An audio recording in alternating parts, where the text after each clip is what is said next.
Hey guys, welcome to the next tutorial of ethical hacking and penetration testing with Kali Linux. I have shown you previously how we can go and use the Java applet method and the PDF file Trojan horses. But in this tutorial, I will be teaching you something different, that is man in the middle attack, or it's also called as monkey in the middle attack. So what you to be more precise, in short, what you're doing is that there are two computers and you are sitting in between their connection, and whatever passes in between them you are sniffing, modifying, changing, or poisoning all of these cache memories, or not only cache memories, also the active bits that are being transferred. That's how it works, but there are different ways as to how we can go ahead and do that. This is a simple way as to how we can go and do that. This is the server, this is the client.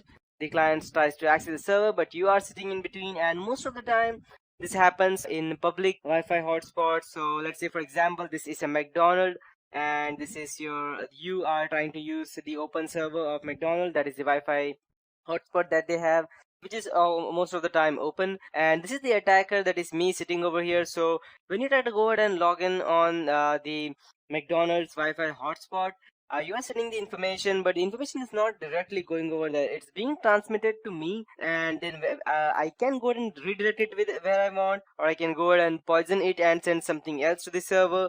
And then if the server sends something, I can go ahead and modify that again and send it back to you. So I'm just sitting in between, and I am going ahead and doing all the changes that I need. But there are different ways of attacks, and there are multiple types of attacks which we can do, because when you go and try to connect to your client, there are multiple things happening in the background, like gathering DNS information or the ARPs and multiple other things. So these are the different types of attacks that are there in man in the middle attack. That is a local area network. That means it's just on. It's not on the internet. It's just between inside the company. It can be like, you can say, as the internet, for example. So there are different types of attack, that is ARP poisoning, DNS spoofing, STP mangling, and port stealing. And then we have through a gateway from local machine to a remote machine. They're doing the same thing again: ARP poisoning, DNS spoofing, DHCP spoofing, ICMP redirection, IRDP spoofing, and route mangling. And finally, once we have the remote access, we can again go and do DNS poisoning, traffic tunneling, and route mangling finally. So I would be teaching you some of these stuffs today, and I'll let you know how exactly these works. So we will start today with ARP poisoning, and I'll tell you how this works exactly. This is how an ARP poisoning works. The user is connected to the client and you are in between, so you know what's happening exactly between the user and the server, and the actual data that you pass is never reaches the server. It goes through you, and then it reaches server, and whatever the server reply, and you know what exactly is happening. So whatever you are trying to send, the attacker can go and modify and send something else, and send something else back to you. So for example, if you go and try to access youtube.com, the attacker will go ahead and redirect that traffic to, let's say, for example, any random website, let's say wonderhowto.com or google.com, for example. So it doesn't matter how much time you go and try to visit Google, it will still redirect you to google.com, because it is the attacker what is happening. Or if you like, it's trying to access facebook.com, it doesn't matter even if it's through https website, the person can still go ahead and gain access through that by going ahead and stripping off the SSL from your, that is the security from your 128-bit encrypt. So that's how it works. So let's start with what ARP poisoning is and ARP spoofing is exactly. So you may not be knowing what ARP spoofing is exactly, so I'll just go ahead and define that for you in simple terms. The full form of ARP is Address Resolution Protocol, and ARP protocol is something different, and let me tell you that there are two different things. If you go and search on web, that is ARP poisoning and ARP spoofing. They're almost the same, or I can say that not exactly the same, but one is a part of the other. That means ARP spoofing is a part of ARP poisoning. So that means if you are poisoning the ARP, then spoofing is automatically happening in the background. So as you can see, we have two computers. One is the original computer, this is the server through which it goes, and I am the attacker over here, and this is the HP laser printer jet, and this as the IP address. So ARP is a protocol for mapping an internet protocol address, that's IP address, to a physical machine. So it goes ahead and gives a specific IP address to a physical machine, and it is recognized in only the local area network. For example, in IPv4 version, the most common level of IP in use today, an address is 32 bits long, and in Ethernet or local area network, the address, however, for attached devices are 48 bits long, and the physical machine is also known as the media access control or the MAC address. And a table, which is usually called as the ARP cache memory, is used to maintain a correlation between each MAC addresses and the corresponding IP addresses. ARP provides the protocol rules for making this correlation and providing addresses conversion in both directions. So when an incoming packet destined for, let's say, a host machine on a particular local area network arrives at a gateway, the gateway asks the program to find a physical host or MAC address that matches the IP address. So as you can see in the diagram over here, it's asking that who has the IP address of 192.168.0.45.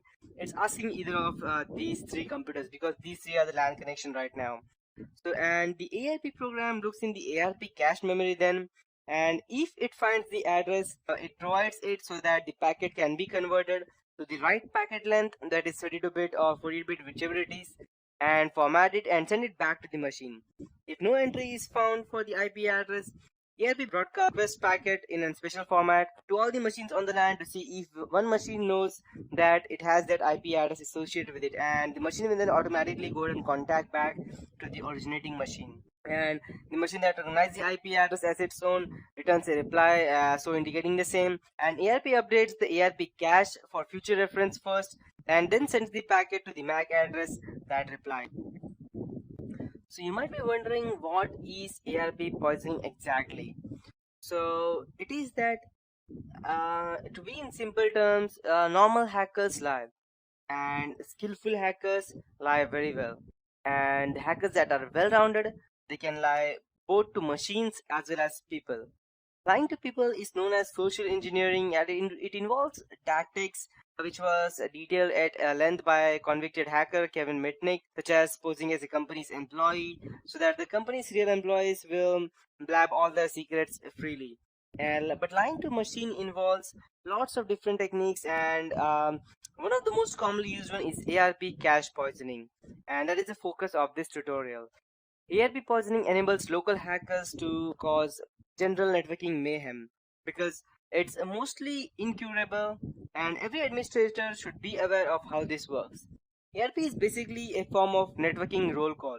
It is a very simple protocol which consists of merely four basic messages. The first is that the ARP request, computer A asks the network who has this IP address, and ARP reply, as you can see on the diagram over here, that this is my MAC IP address. And then a reverse request by ARP, that is RARP, that is called as, and it is the same concept as the ARP request, but over here the computer A, that is the Jessica's computer over here, it replies who has this MAC address after they have the IP address, and then the computer HP LaserJet printer replies that it has the MAC address. So first it checks the IP address, then it checks the MAC address. So all network devices have an ARP table, a short-term memory of all the IP addresses and MAC addresses, and the device has already matched together. The ARP table ensures that the device doesn't have to repeat the ARP request for the devices it has already communicated with. So here's an example. I'll go ahead and teach you of a normal ARP communication about the Jessica and the HP LaserJet printer, which I will be teaching you today. So, but that is it for this tutorial, guys. Which I was about to tell you as to how ARP works.